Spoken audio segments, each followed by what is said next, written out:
Titus, and as the title says, this is my review of ROH's Southern Navigation.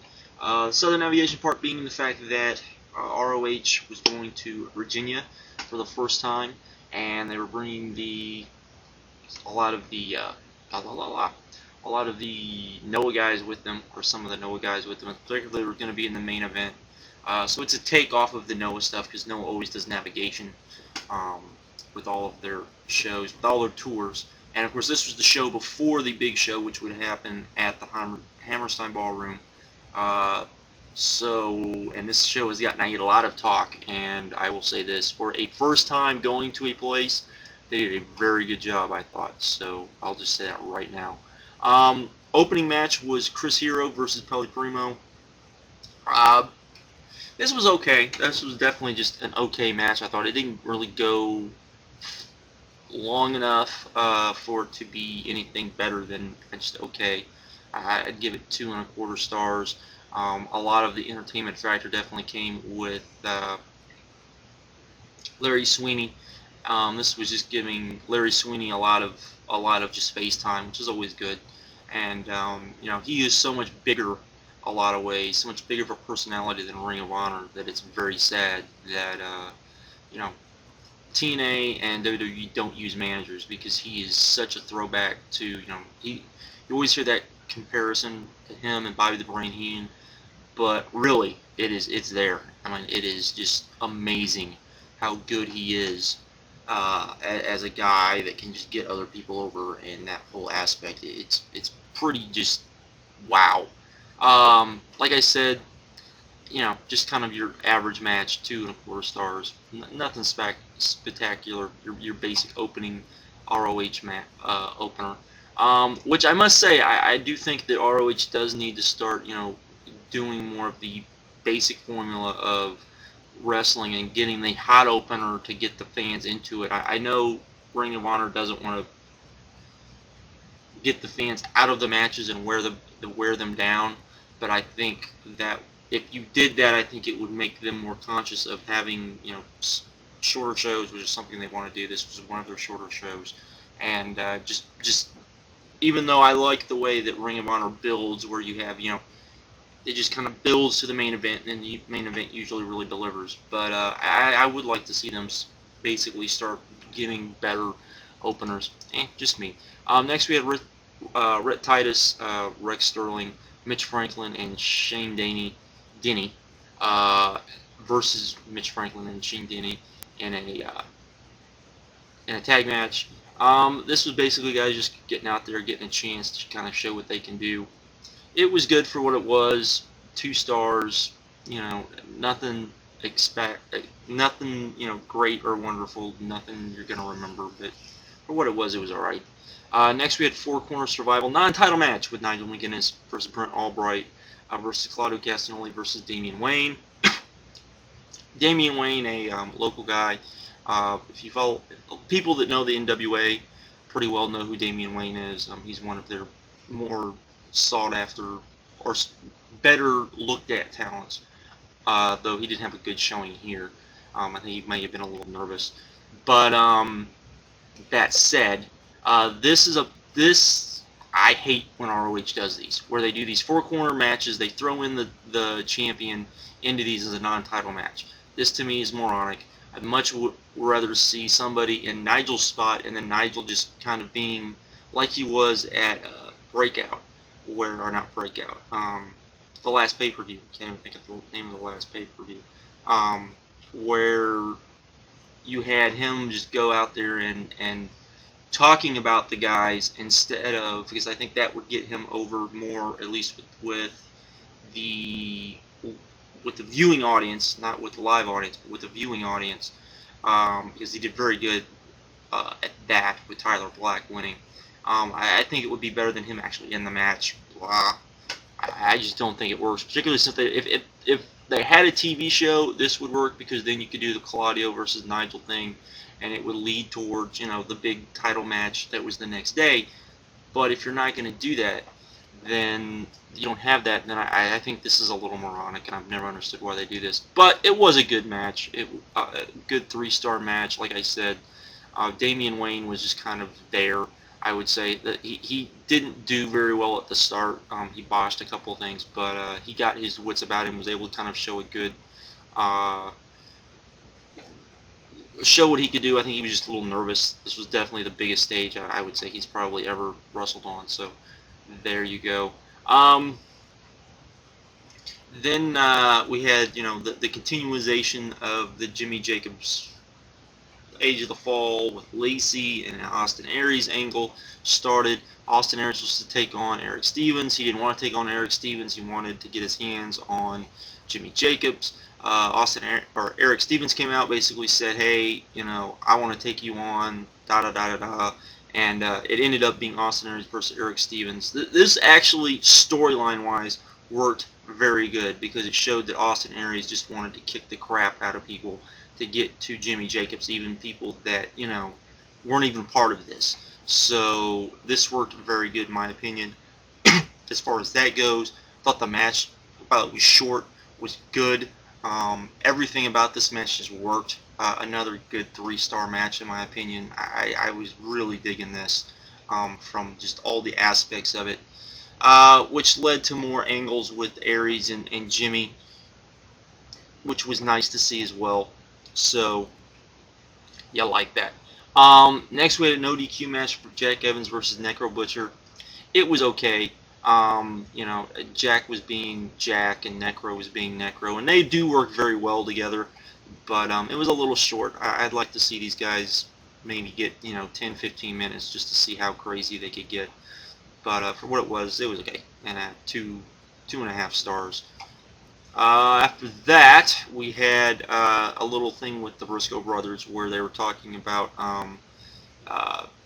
Mark Briscoe having his wrist messed up, which would lead to the next night with his brother and Austin Aries defending the tag team championship. So there you go. Next we had Jay Briscoe versus Jimmy Jacobs. Jay wanting the revenge. This was more, Age of the Fall, Briscoe's type stuff. Pretty good stuff. Just showed just how crazy that Jimmy could be. Jimmy was definitely playing the kind of more the super heel, definitely more his heel persona instead of how they've been booking Age of the Fall. It was like they were heels, but they weren't booking them in matches as heels. And this definitely, he was the heel. Not that I think there may be 2 other guys. I think there may be 2 people in Ring of Honor who would actually get cheers when they took on the Briscoes. Everyone else would get booed anyways. But he actually played heels here, and I think it worked. Again, I think it progressed the feud very well, set up for the next night. Again, if this had actually been a TV show, would have sold the next night very well. I definitely think Ring of Honor, they've been doing this where they do stuff to set up the next night, and while I understand it, I think they do too much of it. You can do it here or there, but I think they still need, I think they're not making the individual shows, and this is one thing Ring of Honor used to do very well, of making them unique, and I think that's kind of has hurt them in some ways. I think that they need to start making the individual shows a little more unique. I'm not sure exactly how you would do that without, just getting, to where it would become a little crazy, but I definitely think they need to do a better job of that, in my opinion. But this was a good match in my opinion. 3.5 stars. I really liked it. I thought it really worked, and I enjoyed it greatly. Next we had Bryan Danielson versus Tyler Black. This was the match that actually took place at Breakout. They had a very good match that was a good match to come after Breakout. After you've seen guys put on a match once, sometimes it's hard for them to top it because they often fall into that category of let's just go out and do the same match again. Except you've already seen that match, and so it doesn't have the same effect. They went out there, did a couple of different things. Definitely, it wasn't the same type of match because Tyler Black's not the same wrestler now, so that worked too. Really good match. great match, actually. I felt a good 4.25 star match. Definitely worth checking out, in my opinion. Definitely match of the show. A lot of fun watching it. What you would expect from these guys. Very fast-paced and lots of fun. And speaking of fast-paced stuff, you had the main event, which is Morishima, Marufuji, and Shiozaki versus the NRC of Roderick Strong, Rocky Romero, and Davey Richards. You had basically, you brought in the Noah guys, and you had 3 guys who are, seen as hard hitters, who mesh very well with the, Noah style. And this was all sorts of fun and great. Hard hitting, probably a little too much of a fast pace. This is what a 6-man should be. Lots of just continuous, just my God, are they ever going to stop sort of thing. They got a lot of time. They were able to go there. It was wall to wall, just a lot of fun. Not quite as good as the match before, but still just a great match. I'd still give it 4 stars even. Lot of fun. Not an important match, I would say, but a match that I think people probably at the live show really liked, and I enjoyed, and just really liked it as a whole. Overall, I thought this was a very, like I said, I thought this was a very good, especially first show in Manassas. They're going to do another one coming up very shortly, and of course, and it looks like what they're going to do is when they go to New York, they're going to start going to Virginia first, and then go to New York, which I like that idea. I think it's good for them to start expanding a little bit. Virginia is somewhere where there's always kind of that talk of where Ring of Honor should go next. Of course, this weekend, while I'm doing this, they've just gone to Canada, and of course they'll be going back to Canada soon. They're going to be going back to Japan soon, and of course, but the southern states is where a lot of the, I think, older wrestling fans like me always kind of looked at as the real litmus test, because there is a difference between what the southern fans like per se and what the northeastern fans like. It's probably, I would say, if you really follow kind of independent wrestling, is where you can really see it. There's definitely a difference in what they like. Southern fans definitely like a more storyline based product. They want to heel, they want to face. That's why FIP, if you ever watch FIP, it's often, while it's very similar to Ring of Honor, it's also a bit different in that it is more face versus heel, good guy versus bad guy. There's no, there's always that aspect of it, and I think that's, and that's why it works there. You look at IWA Mid-South, they always try to play that into it, where you always have a guy trying to get over as the heel, a guy trying to get over as the face. The NWA does it all the time, and numerous other promotions that run that part of the country, the southern states below the Mason-Dixon line, very much, or close to the Mason-Dixon line, pretty much, they try to run a very different type of show. So a lot of us have always wondered just how Ring of Honor would do. Apparently they did well enough that they're going back.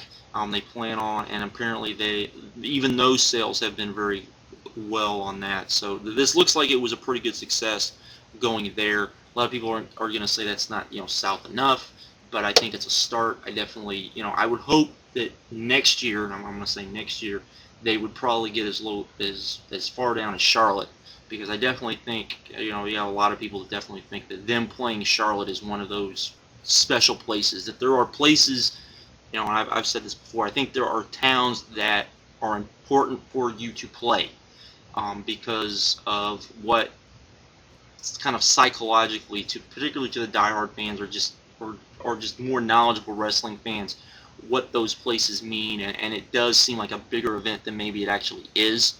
And I think Charlotte is one of those places. Atlanta would be one of those places.